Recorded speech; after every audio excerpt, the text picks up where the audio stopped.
Quoi de mieux que le maillot de l'Atlético Nacional pour vous faire le bilan colombien. Toujours dans mon appart, dans mon nouvel... Non, dans le même appart que la dernière fois. J'ai préparé mon tel pour le petit bilan. Donc on va commencer tout de suite avec du coup le début. Donc je suis arrivé à Bogota. J'ai passé quelques jours là-bas. C'est pas la plus belle ville de Colombie. Donc j'y suis pas resté très longtemps. Ce qui est bien, c'est qu'il y a beaucoup de musées gratuits ou pas chers. Par exemple, le musée de l'or qui est très connu, il est qu'à 1 euro. Grosso modo, 5000 pesos, c'est 1 euro. Donc, globalement, ça c'est assez cool. Les musées, ils sont assez bien. J'ai fait le musée Botero aussi, je connaissais pas l'artiste, qui est très connu et tout. Et du coup, c'était cool de pouvoir découvrir ça gratuitement. Donc voilà, Bogota sans grand intérêt, c'est une ville en plus qui peut être un peu dangereuse, donc faut pas. Je pense que voilà, c'est pas la ville dans laquelle il faut traîner le plus. Et je suis parti du coup direct à Salento, dans la région un peu du café et proche de la vallée de Cocora. Et là déjà le dépaysement il était ouf. Tu t'es dans des petits villages, c'est très vallonné, très montagneux, avec les grands palmiers de cire là. Enfin, c'est vraiment très différent de ce que j'ai jamais vu. Enfin, j'avais jamais vu ça avant. Donc c'était super de découvrir ça. J'ai beaucoup aimé. Le but c'est pas de vous refaire tout le truc parce que vous les avez déjà vus les vlogs, mais voilà, en gros c'était ça. Surtout qu'à l'époque là je parlais pas beaucoup à la cam encore. Donc vous n'avez pas eu trop mon ressenti, mais j'ai vraiment adoré cette partie-là de la Colombie. Et ensuite, du coup, c'est le grand voyage vers le nord, vers Cartagena, parce que initialement, je devais faire un volontariat d'une semaine dans une ferme colombienne près de Medellín, donc à la fin de mon trip. Sauf que ça a été annulé quand j'étais dans le bus pour aller à Cartagena. Et du coup, j'ai dû un peu tout rechanger. Mais du coup, ouais, j'ai fait je sais plus combien d'heures de bus pour passer de Salento à tout au nord du pays, en fait, sur la zone Caraïbe. Et du coup, là, voilà, le centre, le centre historique de Cartagena, c'est vraiment magnifique. C'est un peu, c'est moins coloré, mais c'est un peu comme Cuba. Mais sauf que c'est luxueux, quoi. C'est-à-dire que tout est rénové, il n'y a pas de ruines, etc. Donc c'est vraiment très très joli, avec les remparts autour. Mais ce que j'ai préféré, alors j'ai adoré faire ça, mais ce que j'ai préféré dans cette zone, c'est de faire le tour en fait. C'est-à-dire le tour, d'être justement dans la zone où les vrais habitants, entre guillemets, ils habitent, où c'est du coup plus dangereux. Hein. Le nord du pays, il est quand même très très pauvre, ça peut être très dangereux. Mais au moins tu vis vraiment le truc et la plupart des gens sont sympas. Après, c'est aussi la chance, etc. C'est aussi sortir sans rien. Moi, je sortais, j'avais jamais mon tel quasiment. J'avais presque pas d'argent, pas mon passeport surtout pas. Enfin bref, je prenais mes précautions, mais je suis sorti sans avoir peur et il s'est jamais rien passé. J'ai grave profité. J'ai été au marché de Basurto, qui est un marché typique de là-bas où tu trouves vraiment de tout. Et du coup, j'étais allé avec ma GoPro. Et le taxi, quand j'arrive là-bas, il me dit vous avez un téléphone, tout ça. Je lui dis oui, oui. Enfin, je lui dis non, j'ai pas pris et tout. Il me dit bah c'est bien parce que vraiment faut quand même faire gaffe dans ce marché, genre il y a plein de petites ruelles et tout. Il m'a dit faut vraiment pas sortir de téléphone et si vous ne l'avez pas c'est encore mieux. Donc j'avais pris ma GoPro parce que je me suis dit ma GoPro ça fait chier si je la perds, mais c'est quand même mieux que mon téléphone qui me sert plus qu'à juste filmer. Et au final du coup je l'ai pas utilisé, j'ai préféré pas prendre de risques. J'étais un peu le seul touriste à être là-dedans. Souvent c'est recommandé de le faire avec un guide. Je pense que c'est bien de le faire avec un guide, déjà tu te sens un peu plus en sécurité, puis il t'explique peut-être un peu plus. Mais moi j'ai pas eu de problème à le faire tout seul. Les odeurs, les rues qui sont un peu sales, etc. Enfin, j'aurais beaucoup aimé vous filmer ça parce que c'était vraiment la Colombie authentique. La Colombie influence Caraïbe en plus authentique. J'ai pas filmé ça. Vous pouvez trouver des images, je pense, sur internet si vous voulez. C'était vraiment. J'ai adoré ce moment. Donc tu trouves des faux habits de marque à du poisson, à des légumes, des fruits, enfin tout. C'est pas cher du tout en plus. Enfin bref. Ça grouille de monde.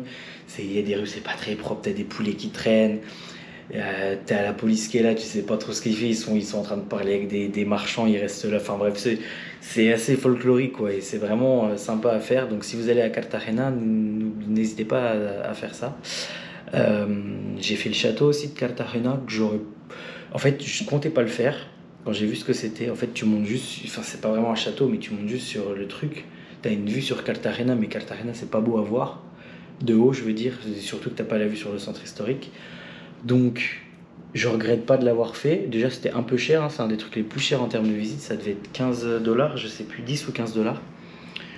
Donc déjà c'est un peu cher et franchement je m'en serais bien passé. Donc je comptais pas le faire. Au final je suis tombé sur des gens là-bas qui m'ont dit ah, ça a l'air trop bien et tout. Du coup je me suis dit bah, allez je vais le faire et j'ai été un peu déçu. Je regrette pas de l'avoir fait mais franchement si vous le faites pas vous allez pas louper grand-chose. Donc voilà pour ce qui est de Cartagena. Ensuite je suis allé à Santa Marta. J'ai quasiment rien fait dans cette ville. Euh, je suis, euh, je suis sorti un petit peu juste, mais sinon j'ai profité. J'avais une piscine dans l'hôtel, j'ai profité, je me suis reposé. C'est pas une ville où il y a trop de trucs à faire. Et voilà, je suis sorti un peu le soir et tout, mais c'était pas la ville que j'avais envie de visiter ici. Et du coup, après ça, j'ai rejoint Rio Hacha pour partir au désert de la Guajira. Donc 3 jours en 4x4, donc le tour de touristes au max du max. Donc ça c'est du coup c'est dû au changement de projet que j'avais. Je devais pas du tout faire cette zone-là, mais comme mon volontariat était annulé, ben j'avais du temps à passer en Colombie et autant le visiter. J'avais même pas, du coup j'avais pas préparé ça, je savais pas que ça existait. C'est une rencontre à Salento qui m'a fait savoir ça. Du coup voilà Tours, les images sont incroyables. C'était très joli, très dépaysant. Moi j'avais jamais été enfin j'ai été à la Death Valley aux États-Unis, mais là c'était encore différent. Donc un vrai désert en soi, j'avais pas trop fait. Et c'était quand même super beau, par contre c'était vraiment très touristique. Je sais même pas encore si, à l'instar du château à Cartagena, si je regrette, je regrette pas de l'avoir fait. Mais je sais pas si je l'avais pas fait, ça m'aurait déçu ou pas. Parce que d'un côté je suis très content de l'avoir fait, d'avoir vu ce genre de paysage, parce que c'était quand même, c'est incroyable, genre, c'était vraiment ouf. Et de l'autre c'était vraiment... tu t'arrêtes là 15 minutes, toutes les voitures s'arrêtent là, le coucher de soleil, tout le monde est au même. Enfin, c'était pas. Peut-être le faire par soi-même. J'avais entendu un gars qui disait qu'il y avait des potes à lui qui l'avaient fait par eux-mêmes. Peut-être. D'autant plus que c'est un endroit très pauvre. Donc c'est assez pesant tout au long du séjour, hein, tout au long du tour en fait. Où toute la journée t'as des gamins qui te demandent à manger et tout. Donc ça c'est quand même assez pesant. Alors c'est prévu, on achète à chaque fois des trucs. Nous, tous les groupes de touristes en fait achètent des gâteaux, de l'eau, etc. pour donner. Mais c'est quand même... Enfin voilà quoi. Tu te dis, toi t'es dans ton 4x4 climatisé, etc. Eux, leur vie, à 2 3 ans, ils sont déjà en train de demander de l'argent. C'est l'impression que c'est des machines quoi. Et toute leur vie, ils vont faire ça. Donc c'est assez perturbant. Mais bon, d'un côté, ça fait aussi partie du voyage et de voir que ben il y a vraiment pire que soi et qu'on est vraiment chanceux. Je suis vraiment très chanceux d'habiter en France, d'avoir une bonne situation, etc. Enfin bref.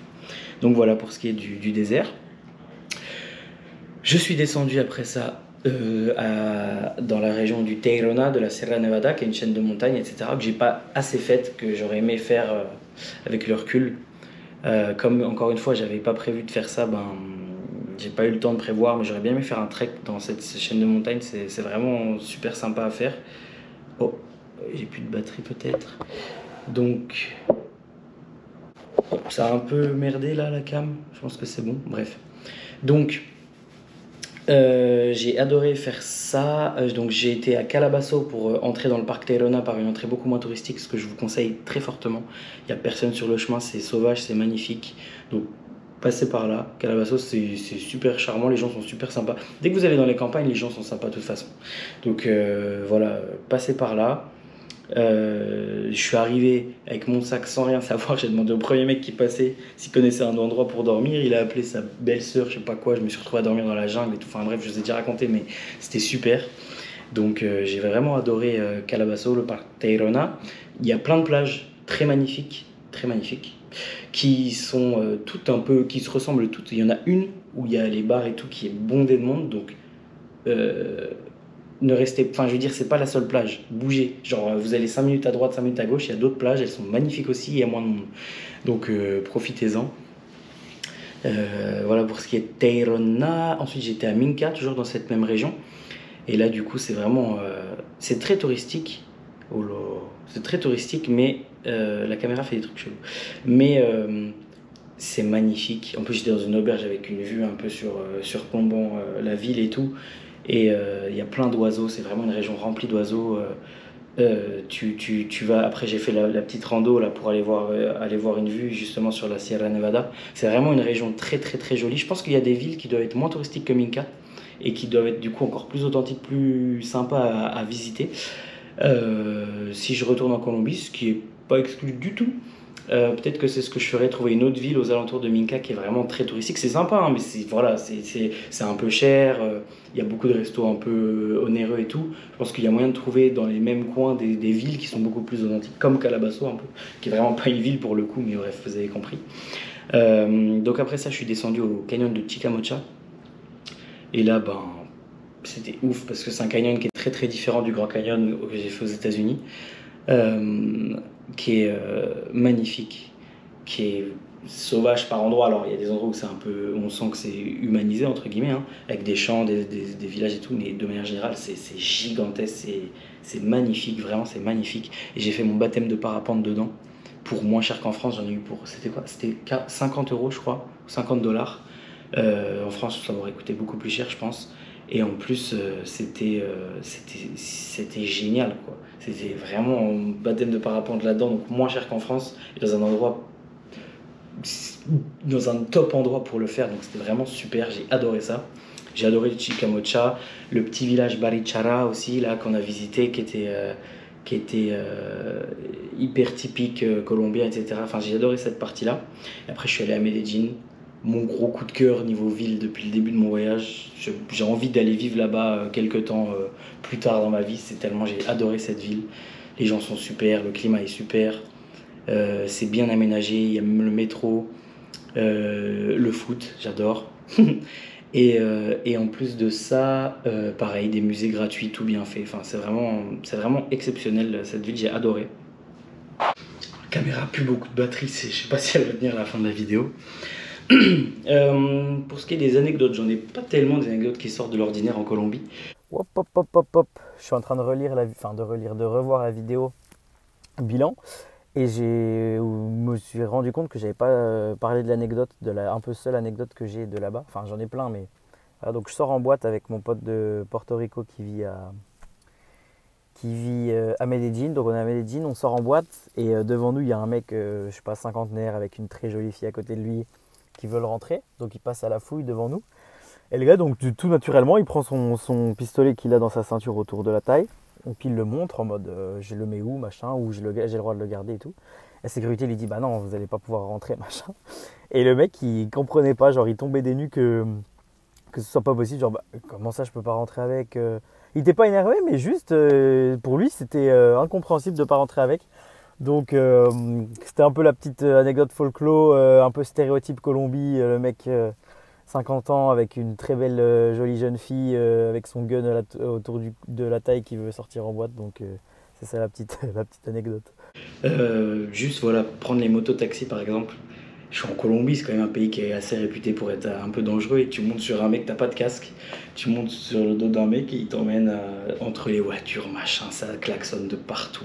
Parce que la Colombie, c'est l'Amérique du Sud, les gens ils klaxonnent pour tout. C'est pas comme en France pour un danger ou quand t'es énervé, c'est pour tout. Un taxi qui est vide, il klaxonne. Un taxi qui est rempli, il klaxonne. Les deux. Donc il y en a un pour te dire qu'il est libre, l'autre pour te dire que justement il peut pas te prendre. Il klaxonne quand il double par la droite ou par la gauche. Il klaxonne au feu, il klaxonne pour tout, tout, tout, tout, tout.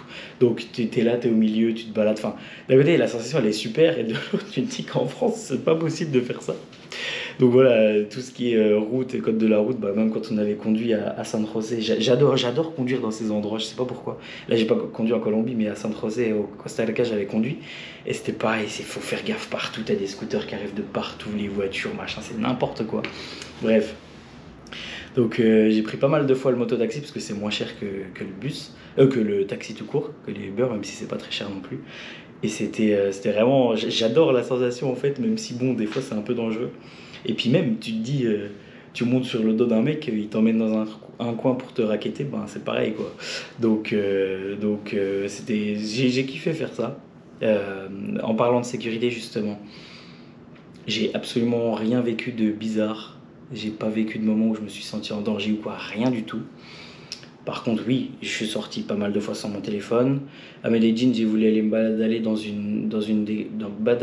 balader dans une des communautés, donc comunidad donc qui sont les quartiers favela un peu, on va dire, un peu en périphérie de la ville, où c'est assez pauvre. J'ai été short t-shirt, il n'y a pas de marque, j'ai été sans rien du tout, sans rien du tout, pas 1 euro, enfin juste mon ticket de métro, et pas de téléphone, rien, juste moi me balader.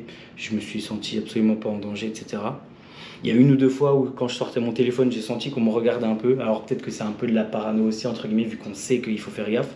Mais sinon, j'ai vraiment rien vécu de bizarre. Je suis sorti plusieurs fois la nuit. J'ai juste rencontré des gens super gentils tout le long du voyage. Et puis c'est à peu près tout, quoi. Vraiment, j'ai pas vécu de moments dangereux ou difficiles. Il y a un moment, on est sorti à plus. Oh, c'était même pas dangereux du tout, hein, mais on est sorti, il y avait un mec qui était sympa avec nous, qui avait bu un peu, puis au final il s'est énervé tout seul, il est parti, mais je veux dire, ça peut arriver en France, c'est même pas. Voilà. Bref, on était en groupe au moment-là. Et sinon, ouais, aller en Colombie, quoi. Si vous regardez France Diplomatie ou je sais pas quel site, ils vous diront c'est dangereux, il y a plein de vols de touristes, etc. Gna, gna, gna. Il y a plein de choses qui arrivent, des agressions, des cambriolages, des enlèvements. J'ai envie de vous dire, peut-être que ça existe, moi j'ai absolument rien vécu de tout ça. Et j'ai été quand même dans des endroits réputés un peu dangereux, entre guillemets, sans faire le n'importe quoi, mais voilà. Je me suis pas privé de sortir, j'ai parlé avec plein de gens pour demander mon chemin, le gars à qui j'ai demandé pour dormir, etc. Enfin bref, et il m'est absolument rien arrivé, la Colombie c'était assez sécure, j'ai pas eu d'expérience bizarre. Donc franchement, voyagez, faites juste, voilà, faites pas n'importe quoi.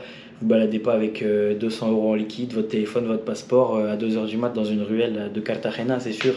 Mais globalement, si vous respectez un peu deux trois règles, il se passe rien, quoi. Donc c'est vraiment un pays que je recommande, qui a pas un monument, qui a pas le Machu Picchu du Pérou, qui a pas la Tour Eiffel de Paris, donc qui a pas un truc, on va dire, à visiter, mais qui est vraiment justement beau pour ça, parce que peut-être un peu plus authentique que certains pays. Et il y a tout, quoi, la mer, la montagne, c'est vraiment typique Amérique latine, les gens, etc. C'est vraiment dépaysant, j'ai adoré me balader en Colombie, etc. Donc je recommande à 100% ce pays. Les musées, c'est le gros point fort aussi. Il y a plein de musées, ils sont tous bien faits et ils sont pour la plupart gratuits. Genre, tu pourrais te dire, surtout dans un pays qui est entre guillemets pauvre, etc., que ben, justement, l'endroit où il y a des touristes, on va les faire raquer. Ben non, c'est gratuit. Musée Botero, c'est gratuit. La Casa de la Memoria à Medellín, c'est gratuit, c'est hyper bien foutu. Quand c'est payant, c'est pas cher. Donc vraiment, c'est vraiment accessible et c'est vraiment super. Moi, par exemple, le musée Botero, donc je l'ai découvert, il était gratuit. Peut-être que s'il était payant, je l'aurais pas fait.